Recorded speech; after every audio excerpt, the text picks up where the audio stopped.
Bismillahirrahmanirrahim. Assalamualaikum warahmatullahi wabarakatuh. Kepada yang terhormat, dosen pengampu mata kuliah PPKN, yaitu Ibu Fitrah Mulyanti, MPD.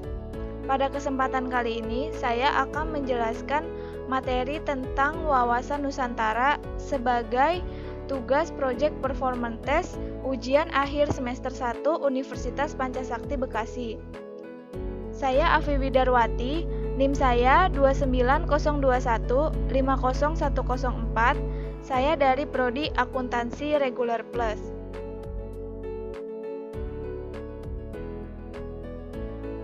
Pengertian wawasan Nusantara. Wawasan Nusantara adalah cara pandang dan sikap bangsa Indonesia mengenai diri dan bentuk geografinya berdasarkan Pancasila Undang-Undang Dasar 1945. Nilai-nilai Pancasila yang mendasari pengembangan wawasan Nusantara adalah 1. Penerapan hak asasi manusia atau HAM. 2. Mengutamakan kepentingan masyarakat daripada individu dan golongan. Ketiga, pengambilan keputusan berdasarkan musyawarah untuk mufakat. Tujuan wawasan Nusantara terdiri dari 1. Tujuan nasional, yaitu dapat dilihat dalam pembukaan Undang-Undang Dasar 1945. Kedua, tujuan ke dalam, yaitu mewujudkan kesatuan segenap aspek kehidupan baik alamiah maupun sosial.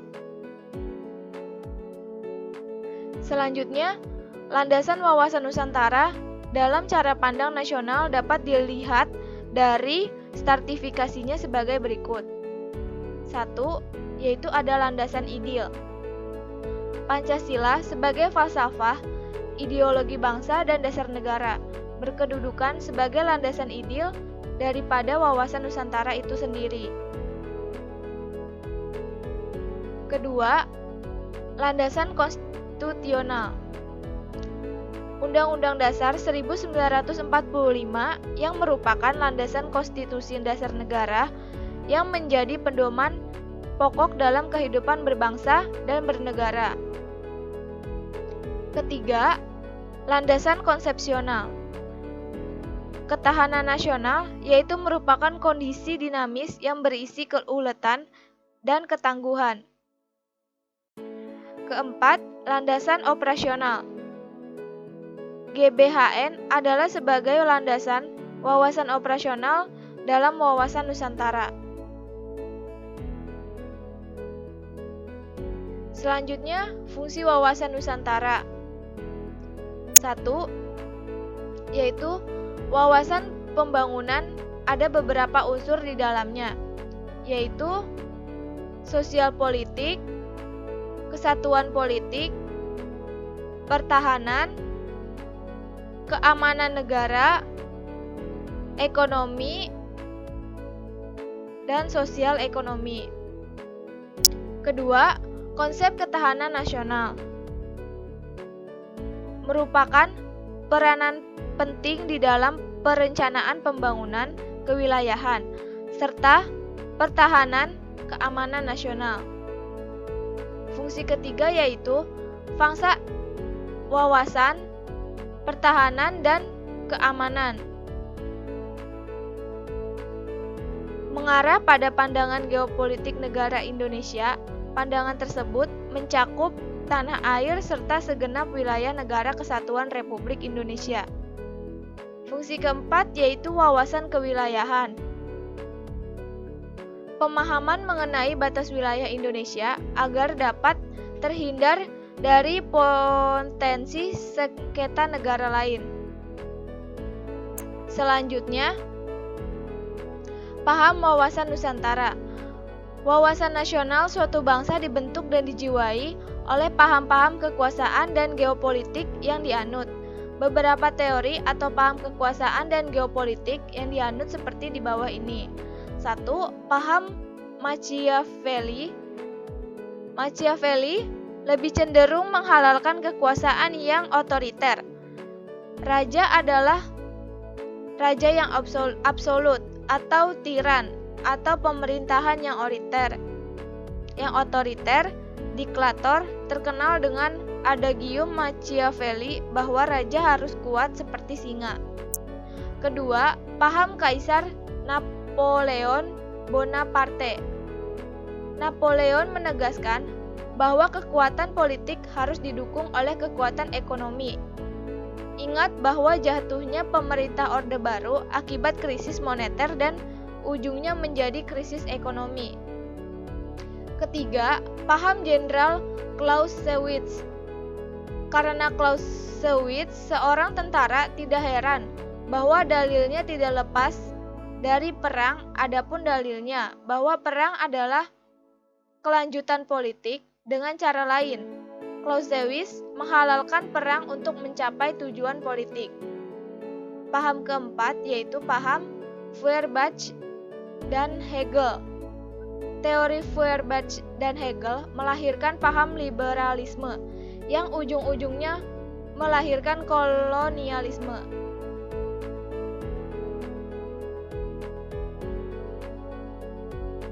Paham kelima yaitu paham Lenin. Paham Lenin melahirkan komunisme yang berpangkal dan kelompok atau komunal yang mementingkan kelompok atau negara. Sebaliknya, paham liberalisme lahir dari individualisme, di mana negara tidak boleh mencampuri urusan pribadi atau warga. Yang terakhir, paham Lucien dan Sidney. Karena politik dianggap kotor, maka kedua tokoh tersebut menghendaki agar berpolitik itu harus santun atau politik berbudaya. Aspek wawasan nasional Indonesia. 1. Yaitu falsafah Pancasila. Nilai-nilai Pancasila mendasari pengembangan wawasan nasional. Nilai-nilai tersebut adalah penerapan hak asasi manusia, seperti memberi kesempatan menjalankan ibadah sesuai dengan agama masing-masing. Kedua, aspek kewilayahan Nusantara. Pengaruh geografi merupakan suatu fenomena yang perlu diperhitungkan, karena Indonesia kaya akan sumber daya alam dan suku bangsa. Ketiga, aspek sosial budaya. Indonesia terdiri atas ratusan suku bangsa yang masing-masing memiliki adat, istiadat, bahasa, agama, dan kepercayaan yang berbeda-beda. Keempat, aspek sejarah. Indonesia memiliki pengalaman sejarah yang tidak menghendaki terulangnya perpecahan dalam lingkungan bangsa dan negara Indonesia. Selanjutnya yaitu unsur dasar wawasan Nusantara. 1. Wujud wilayah. Batas ruang lingkup wilayah Nusantara ditentukan oleh lautan yang di dalamnya terdapat gugusan ribuan pulau yang saling dihubungkan oleh perairan. Kedua, yaitu tata inti organisasi. Tata inti organisasi negara didasarkan pada Undang-Undang Dasar 1945 yang menyangkut bentuk dan kedaulatan negara, kekuasaan pemerintah, sistem pemerintahan, dan sistem perwakilan. Ketiga, tata kelengkapan organisasi. Wujud tata kelengkapan organisasi adalah kesadaran politik dan kesadaran bernegara yang harus dimiliki oleh seluruh rakyat, yang mencakup partai politik, golongan, dan organisasi masyarakat, kalangan pers, seluruh aparatur negara. Selanjutnya yaitu asas wawasan Nusantara. Ada kepentingan tujuan yang sama. Kedua, keadilan. Ketiga, kejujuran, kesepakatan. Keempat, solidaritas. Kelima, kerjasama. Keenam, kesetiaan. Arah pandang wawasan Nusantara. Arah pandang ke dalam bertujuan menjamin perwujudan persatuan kesatuan segenap aspek kehidupan nasional, baik aspek ilmiah maupun aspek sosial. Kedua, arah pandang keluar ditujukan demi terjaminnya kepentingan nasional, dalam dunia yang serba berubah, maupun kehidupan dalam negeri serta melaksanakan ketertiban dunia berdasarkan kemerdekaan, perdamaian abadi, dan keadilan sosial, serta kerjasama dan sikap saling hormat menghormati.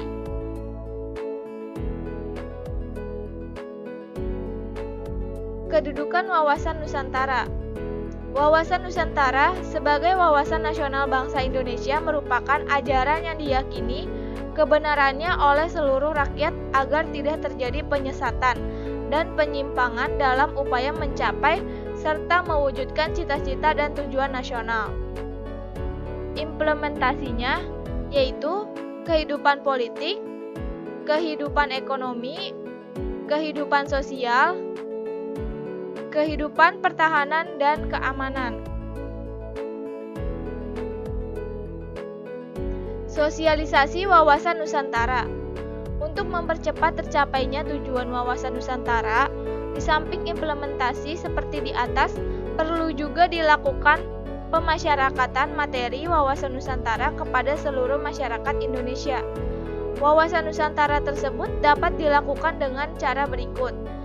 1. Menurut sifat dan cara penyampaiannya, yaitu secara langsung atau secara tidak langsung. Kedua, menurut metode penyampaiannya, yaitu dengan keteladanan, edukasi, dan komunikasi.